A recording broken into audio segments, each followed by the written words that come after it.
The gleaming hull of the exploration vessel Horizon drifted slowly toward the massive space station. Commander Lisa Brooks stood on the bridge, her hands clasped behind her back as she watched the alien structure grow larger on the view screen. This was humanity's big moment, first official contact with the Galactic Conclave. "Nervous, Commander?" asked Captain Eric Daniels, moving to stand beside her. "A little," Lisa admitted. 27 alien species waiting to meet us. Hard not to be. The Horizon had traveled for 3 months to reach this meeting point, carrying Earth's best diplomats, scientists, and military observers. Humanity had been exploring space for nearly 50 years, establishing colonies on Mars, Europa, and even a few exoplanets within 20 light-years of Earth. But they had been alone until now. "Final approach," announced the pilot, docking in 5 minutes. Science Officer Olivia Martinez joined them at the view screen. "The station's energy output is remarkable. Their technology must be centuries beyond ours." "Let's hope they're friendly," Eric said. The ship docked with barely a shudder. Lisa straightened her uniform and nodded to her team. "Remember the protocol. We represent all of humanity today." The airlock cycled open to reveal a delegation of aliens waiting in the reception area. Lisa's eyes widened despite her training. The diversity was stunning. Beings with multiple limbs, unusual skin colors, and body structures that defied human anatomy. A tall, slender alien with pale blue skin stepped forward. "Welcome, humans of Earth. I am Ambassador Zix of the Galactics Conclave. We are pleased to finally meet you formally." Lisa stepped forward. "Thank you, Ambassador. I am Commander Lisa Brooks, representing the United Earth Government. We come in peace and friendship." The next hours passed in a blur of introductions and diplomatic exchanges. The human delegation was escorted to a large conference chamber where representatives from all 27 species had gathered. "We have observed your species from afar for some time," explained a reptilian alien named Thrix. "Your progress is quite remarkable considering your origins." Lisa exchanged glances with Olivia. "Our origins?" "Your homeworld," said another alien, this one resembling an upright feline. "Earth is classified as a Class 5 Deathworld in our records." Eric leaned forward. "Deathworld? What does that mean exactly?" The aliens looked at each other in surprise. Ambassador Zix cleared his throat or made a sound Lisa assumed was the equivalent. "You don't know? Earth's gravity, temperature extremes, atmospheric composition, predator density, natural disasters, and radiation levels are all well beyond what most sentient species evolve in. Most conclave species developed on Class 2 or 3 worlds." Olivia's scientific curiosity was piqued. "And you've never encountered other species from Class 5 worlds?" "None that achieved sentience in spaceflight," replied Thrix. "That's what makes your kind so interesting." Lisa noticed the slight hesitation and filed it away. Something about humans made these aliens uneasy. As the meeting continued, the humans learned more about the Conclave, a coalition of species that shared resources, technology, and protected each other. They were offering humanity membership. "We would be honored," Lisa said. "What would membership entail?" Ambassador Zix smiled, though it didn't quite reach his eyes. "There would be a period of integration, of course. Technology exchanges, cultural sharing. There are some provisions regarding military development." "Provisions?" Eric asked sharply. "Simply precautionary measures. All new species have certain restrictions until fully integrated." Later, in their private quarters, the human delegation discussed the meeting. "They're afraid of us," Olivia said bluntly. "Did you see how they reacted when I mentioned our military capacity?" Eric nodded. "They classified Earth as a death world. They think we're potentially dangerous." Lisa looked out the viewport at the stars. "We've been playing nice so far, being diplomatic. But these restrictions they're proposing, I don't like them." "Maybe they have reason to be cautious," Olivia suggested. "If we really did evolve in harsher conditions than them, we might be stronger or more aggressive than they're used to." Let's continue as planned, Lisa decided. Accept provisional membership and learn more, but keep our eyes open. None of them noticed the hidden surveillance device in the corner of the room. In another part of the station, a group of aliens watched the humans with great interest. So these are the Deathworlders, one said quietly. Let's see if they're as dangerous as legend suggests. 6 months had passed since first contact. The joint human-alien station Concordia floated in space, a symbol of cooperation between Earth and the Galactic Conclave. Lieutenant John Carter walked through the curved hallway, nodding politely to the various aliens he passed. Some nodded back. Others moved slightly away. John had noticed this behavior before. Many aliens seemed nervous around humans. At first, he thought it was just unfamiliarity, but now he wasn't so sure. "Lieutenant Carter, please report to Security Office 3, came a voice over his comm device. When John arrived, his supervisor, a tall avian alien named Creel, was waiting with a nervous-looking merchant from the Vaxtari species. "This is Trader Melk," Creel explained. "He has requested human security for his next shipping run." Melk bobbed his head, his 6 eyes blinking in sequence. "Pirates have been attacking in the Soren sector. Conclave patrols are insufficient." John raised an eyebrow. "I'm available, but I thought humans weren't allowed to serve on armed escort missions yet." Creel made a whistling sound that John had learned was discomfort. "The trader has specifically requested human protection. The Conclave Council has approved this exception." Later in the station's cafeteria, John met with Catherine Wells, a human scientist studying alien biology. "It's happening more often," John said, keeping his voice low. "Aliens requesting human security. It's like they're scared of the pirates, but more scared of the Conclave finding out they're asking for our help." Catherine nodded. "I've made some interesting discoveries in my research. The average human is physically stronger than 82% of Conclave species. Our endurance is off their charts. Even our reaction time is faster." "That would explain why they keep restricting our military development," John said, frowning. "Did you see the new regulations? We can't build ships above a certain size or with certain weapon systems." "They're afraid of us," Catherine said simply. "They evolved on safer worlds with fewer predators and natural disasters. Their instincts for danger are different." Their conversation was interrupted when a loud crash came from across the cafeteria. A large, bulky alien was shouting at a smaller one, knocking food trays to the floor. John recognized the aggressor as a barrack, known for their bad tempers. "Security will take 5 minutes to respond," Catherine muttered. John was already moving. "I'm security." He approached calmly, hands visible. "That's enough. Step back, please." The barrack turned, surprised by the interruption. "Human, this is not your concern." "Actually, it is. I'm station security.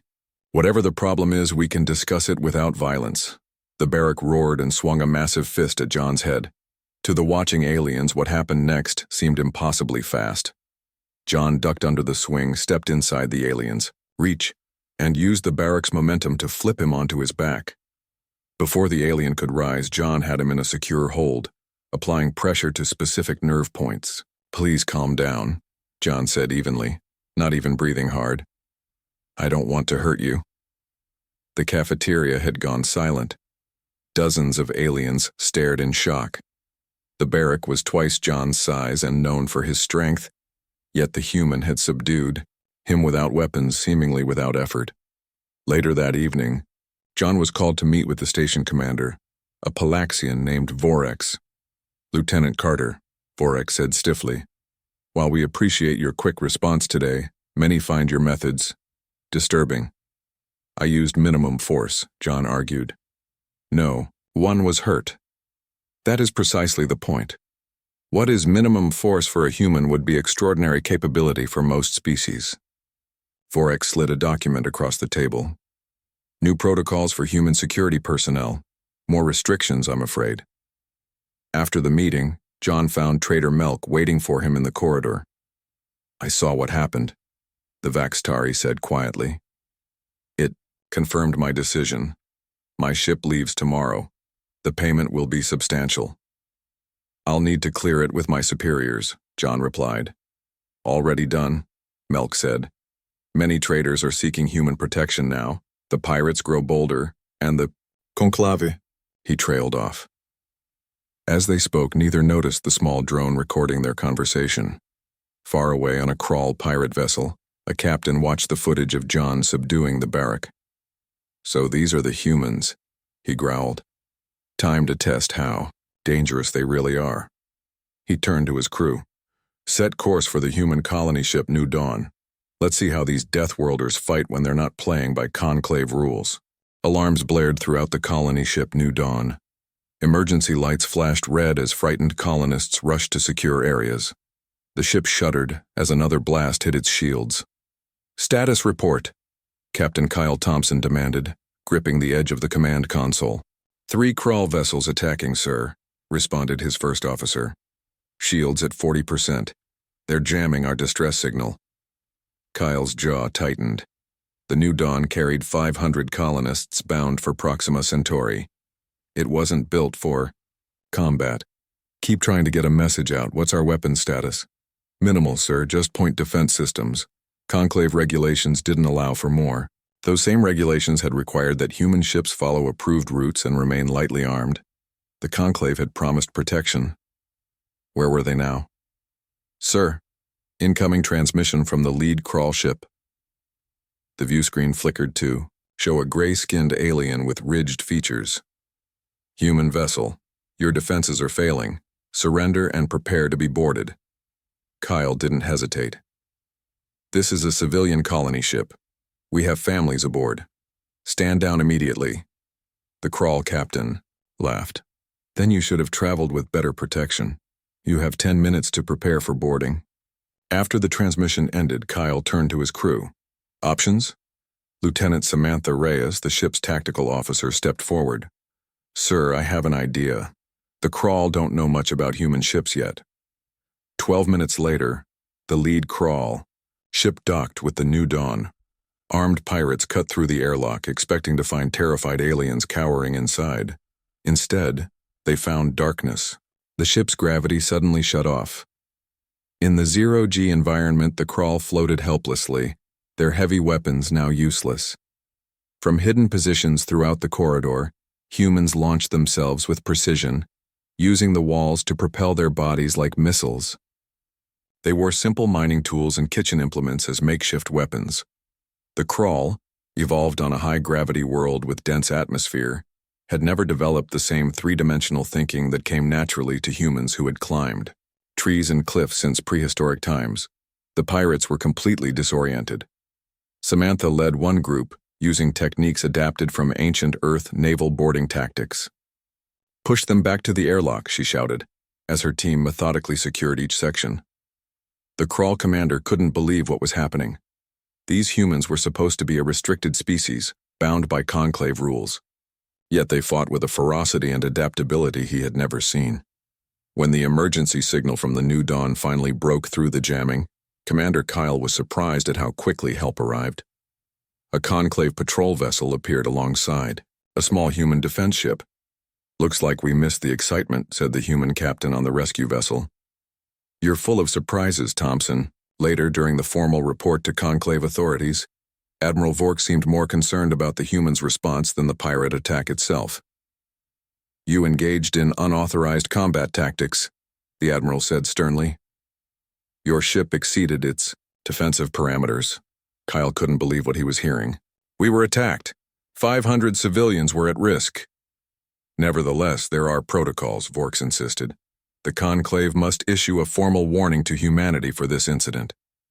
As the human delegation left the meeting, Samantha whispered to Kyle, "They're not upset that we fought back, they're upset that we won without their help." Kyle nodded slowly. The Conclave promised protection in exchange for our compliance with their restrictions. But when we needed them, they weren't there, and now they see what humans can do with kitchen knives and mining tools, Samantha added. Imagine what we could do with real weapons. Neither noticed the small data probe that had recorded the entire battle. In a hidden base at the edge of Conclave space, the crawl leader reviewed the footage with his mysterious benefactor. Impressive, said the cloaked figure watching the screen. Continue the tests. I want to see what happens when these humans are truly threatened. The crawl commander bowed. As you wish, Shivan. But my crews, they're becoming afraid of engaging human ships. Fear is appropriate, the Shivan replied. But compliance is required. The Deathworlders have not yet shown their true potential. We must push them further. Ryan Collins wiped sweat from his forehead as he worked inside the maintenance duct of Concordia Station. As chief engineer for the human section, he had access to systems most people didn't. What he found today made his blood run cold. You're sure about this? Asked Dr. Nicole Patterson when Ryan showed her the data in her secure lab. Nicole was the station's leading xenopsychologist, studying the behavior patterns of different species. Completely sure, Ryan said, pointing to the screen. I was fixing a power relay when I found this hidden communication node. It's been collecting all data about human activities and sending it somewhere outside normal conclave channels. Nicole frowned. And look at these security alerts. Attacks on 3 human outposts in the past month, but the conclave only reported 1 to our government. 1 year after first contact, humans had spread throughout conclave space working as traders, security, and technical experts. Their natural adaptability made them valuable, but their growing presence also caused concern among some alien factions. There's something else, Ryan said, lowering his voice. I found classified reports about Earth. They've been analyzing our planet's conditions in extreme detail. Gravity, atmospheric composition, predator-prey ratios, everything. They're trying to understand what made us, Nicole realized. What forces shaped human evolution to make us so different from them? A soft knock interrupted them. Ambassador William Harris entered, looking tired. Though officially Earth's representative to the conclave, William had begun building a network of human and alien informants. Good. You're both here, he said. I just came from a closed council meeting. There's a faction within the conclave that believes humans are too dangerous to be given full membership. They want to contain us, Nicole said. It wasn't a question. William nodded. They're afraid of what happens if a species evolved on a death world gains access to advanced technology. Some are already talking about increased restrictions. Ryan looked between them. So what do we do? We prepare, William said firmly. Quietly. I've been in contact with Earth. We're developing our own technologies now, separate from what the conclave gives us. That violates our membership agreement, Nicole pointed out. So does spying on us and hiding information about attacks on our colonies, Ryan countered. Their discussion was interrupted when Nicole's communication device chimed. Dr. Patterson, you have a visitor. A Vaxtari trader is asking for you. The Vaxtari trader, Melk, had become a regular visitor to the human section. His species had formed an unusual alliance with humans, providing information in exchange for protection on dangerous trade routes. 3 more human ships disappeared in the outer sectors, Melk told them when he arrived. The conclave is calling them navigation accidents. William's face hardened. Navigation accidents in 3 different sectors with experienced crews? There's more, Melk continued, his 6 eyes blinking nervously. My cousin works in ship identification. He saw records of an unknown vessel type present in all 3 areas before the disappearances. Unknown to whom? Ryan asked. The conclave knows every ship design in controlled space. Unknown to everyone, Melk replied. But there are rumors of a species on the outer rim. The Shivan Collective. Advanced, secretive, and interested in humanity for some reason. After Melk left, the 3 humans sat in silence, considering this new information. If the conclave won't protect us properly, and there's another power out there targeting us, we need to take action, William finally said. Nicole nodded slowly. I'll compile psychological profiles on all major conclave species. Understanding their fears might help us navigate this situation. And I'll strengthen our communication encryption, Ryan added. We need to warn all human ships without the conclave knowing. None of them saw the small monitoring device hidden in the air vent, or knew that their conversation was being transmitted to a sleek black ship hovering just beyond Concordia's sensor range. Inside that ship, a tall, gray-skinned figure reviewed the humans' conversation with interest. "They learn quickly," the Shivan observer noted. "Faster than we anticipated. It's time to escalate the tests." Captain Allison Zhao stood on the bridge of the human vessel Defiance, watching emergency signals flash across her display. The colony on Proxima B was under attack. "Multiple unknown ships in orbit around the colony," reported her tactical officer. "They're targeting the defense grid and communication arrays." Allison's hands tightened on the rail. "Time to reach the colony?" 17 minutes at maximum speed, Captain." She made her decision instantly. "Take us in. Alert all crew for combat. Stations." Her first officer, Paul Garcia, looked concerned. "Captain, Conclave protocols require us to wait for their response fleet. That colony has 800 people, including 200 children," Allison replied. "The Conclave fleet is 3 hours away. We're not waiting." Similar scenes were playing out across human space. In the past week, 6 human colonies had been attacked by unknown forces. The Conclave's response had been bureaucratic and slow, citing procedures and regulations while humans died. Aboard the Defiance, Science Officer Daniel Wright was analyzing data from previous attacks. "Captain, I found something," he called. "Out. The energy signatures from these ships match fragments I found in the database. They belong to the Shivan Collective." "The who?" asked Paul. "A highly advanced species from beyond Conclave space," Daniel explained. "Very secretive.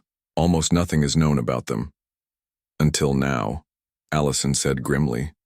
"Prepare boarding teams. We're going to capture one of their ships intact if possible." When the Defiance arrived at Proxima B, the scene was chaotic.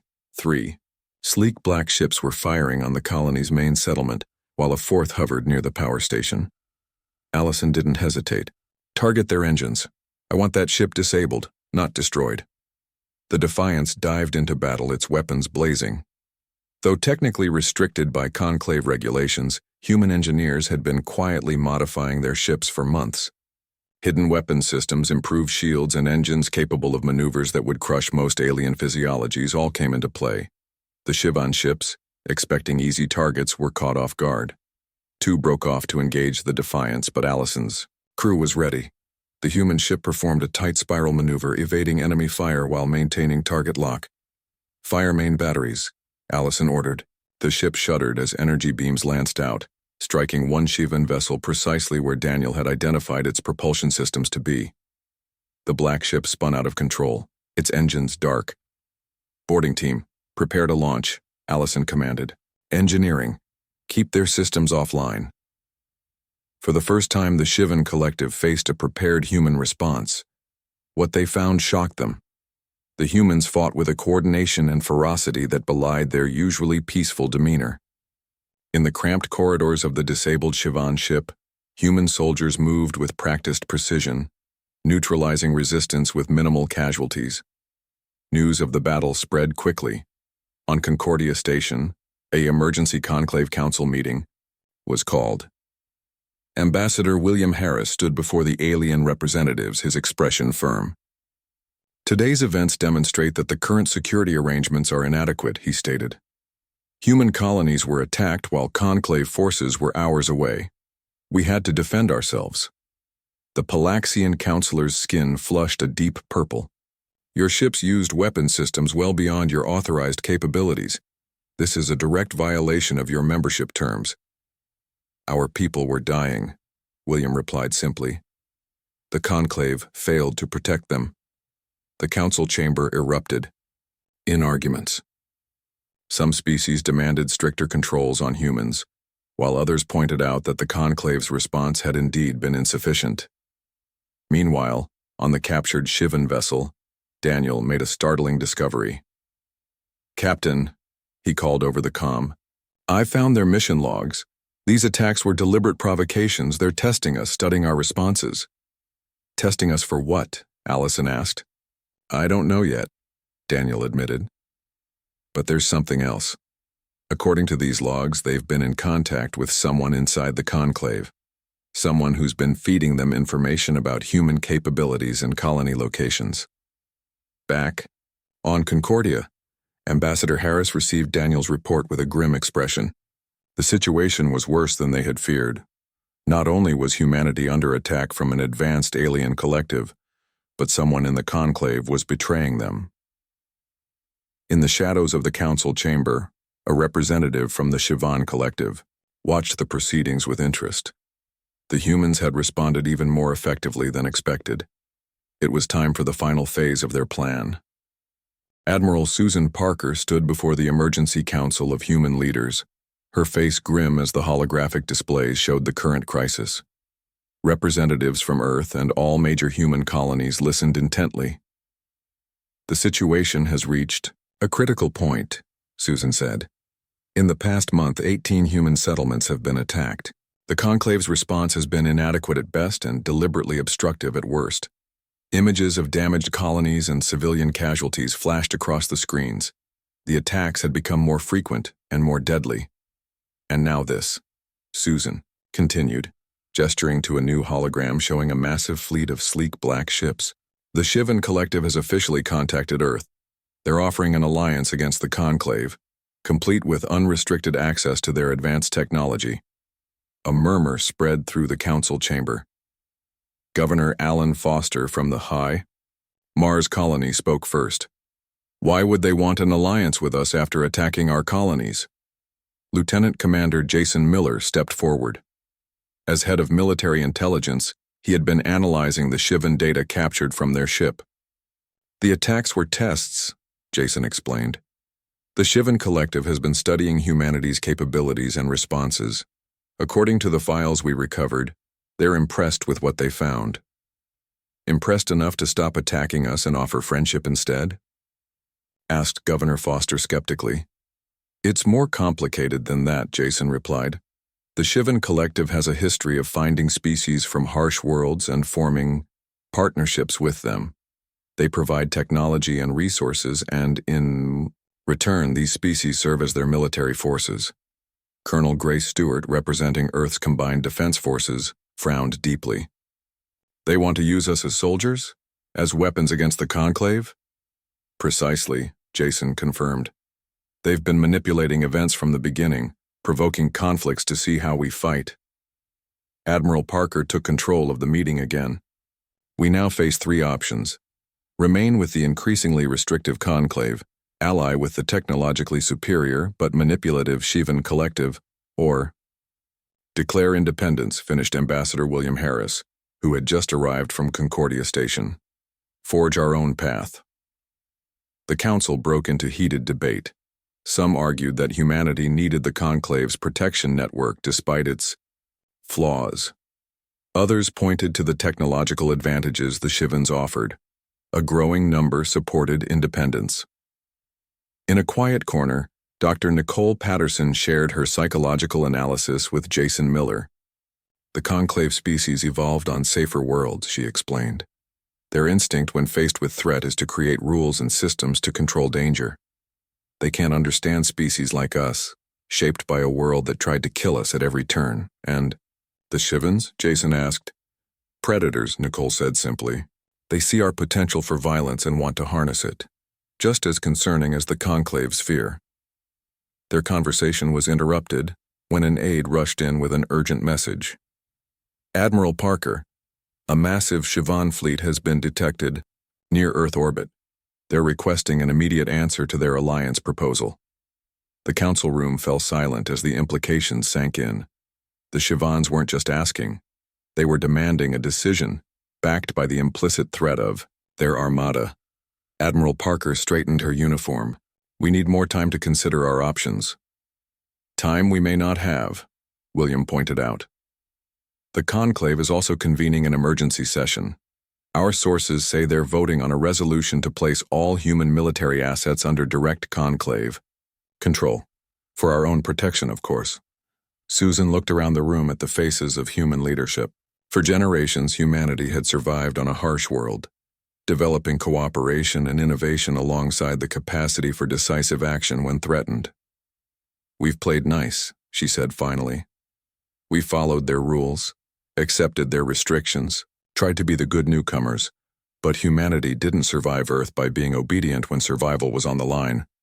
As if on cue, a communication officer burst into the room. "Admiral, the Shivan flagship is hailing us directly. Their commander wishes to speak with you immediately." On the main screen appeared a tall gray figure with glowing yellow eyes.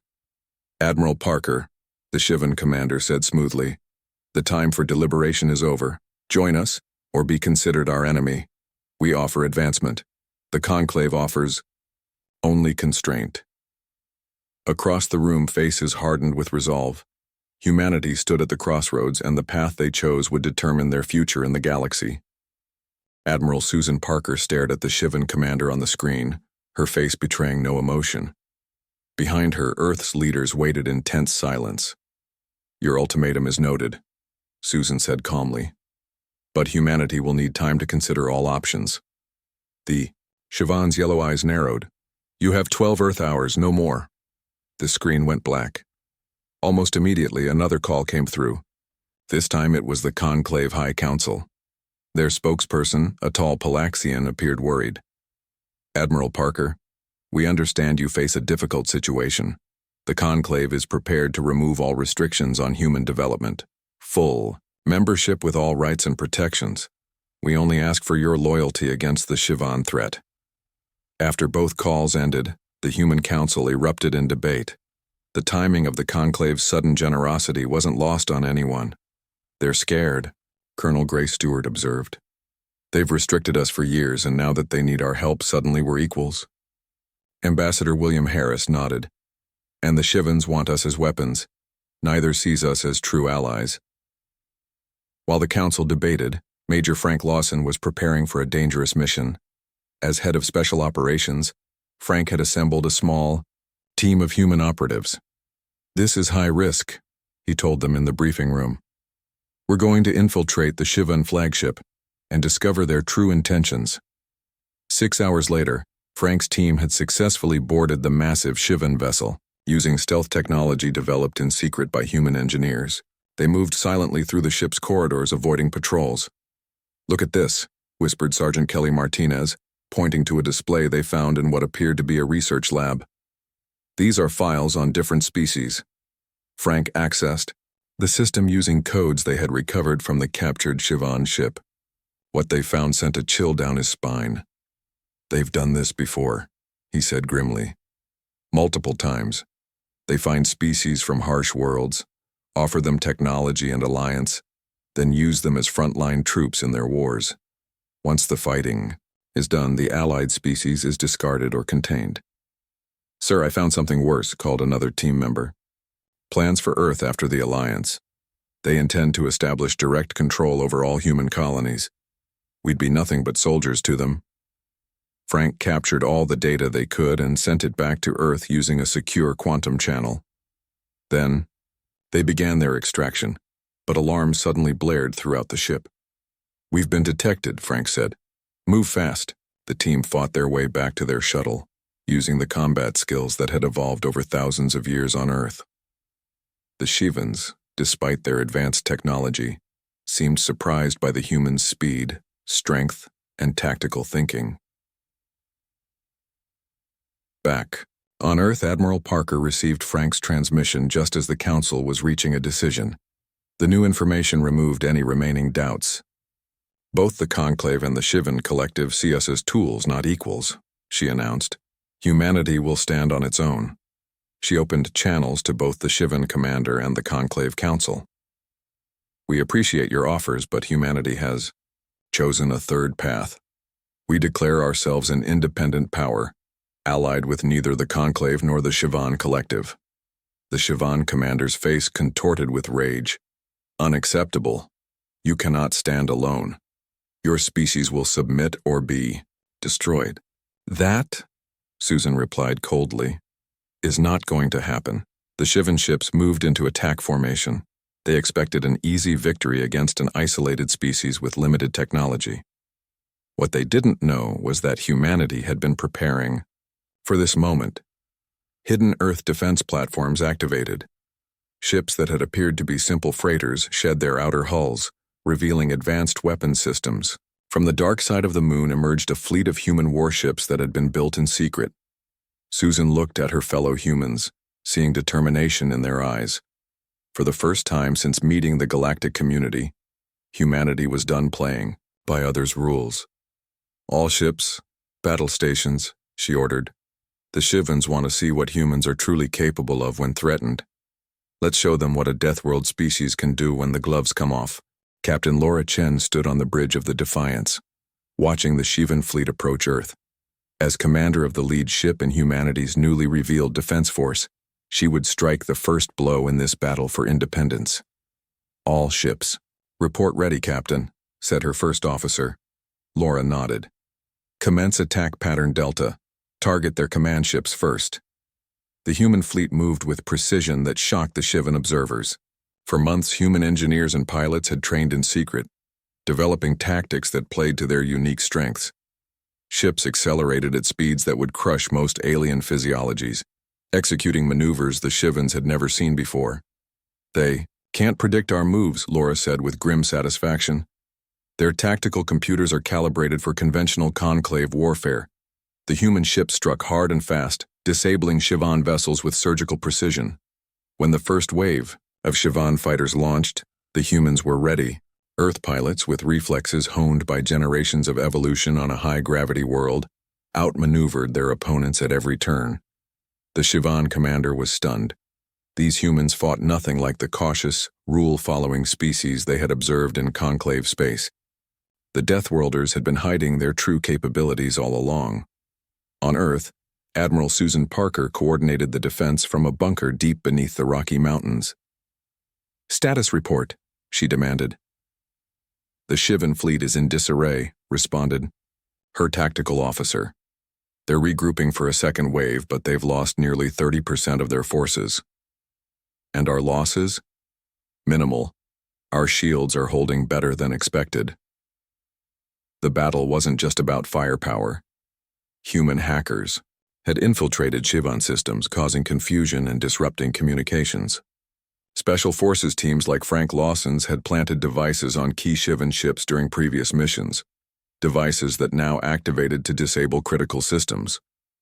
The conclave ships hung back, watching in astonishment as the humans they had dismissed as a minor species systematically dismantled the feared Shivan fleet. By the 6th hour of battle, the tide had clearly turned.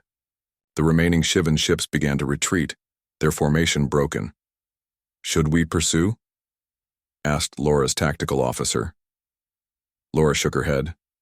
No. Let them go. We've made our point. The Shivan commander's face appeared on the communication screen, one last time. Gone was the arrogant superiority. In its place was something humans recognized well. Respect, mixed with fear. This is not over, the commander said, but his threat sounded hollow. Return to your territory, Laura replied calmly. And take this message. Humanity will defend itself. We don't seek war, but we will finish any that's brought to us. 2 days later, representatives from the conclave arrived to negotiate with humanity as equals for the first time. The meeting took place on neutral ground, the moon's new diplomatic facility. We may have misjudged your species, admitted the Palaxian ambassador cautiously. Admiral Parker smiled thinly. You saw what you expected to see. A compliant, new species following your rules. The restraint you showed was remarkable, said another conclave representative. You could have struck back at us for the restrictions we placed on you, but you didn't. We're not interested in revenge or domination, Susan explained. Just recognition of our sovereignty and fair treatment. The negotiations proceeded, establishing humanity as an independent power that would work with the conclave, but not under its direct control. The remaining Shivan forces retreated to their territory, their plan to use humans as weapons thoroughly defeated. After the formal meetings concluded, a young conclave diplomat approached Commander Lisa Brooks, who had been part of the original First Contact team. There's something I don't understand, the diplomat said. How can your species be so peaceful and cooperative, yet so terrifying in battle? It seems contradictory. Lisa smiled. Earth shaped us in many ways, but our harshest, Environment wasn't the planet itself. It was competing against fellow humans. We had to develop both exceptional cooperation and combat skills to survive. So which is the real humanity? The diplomat asked. The peaceful explorers or the fearsome warriors? Both, Lisa answered. That's what makes us unique. We chose peace and cooperation because we understand the alternative better than most. But never forget, we're scariest when we're playing nice.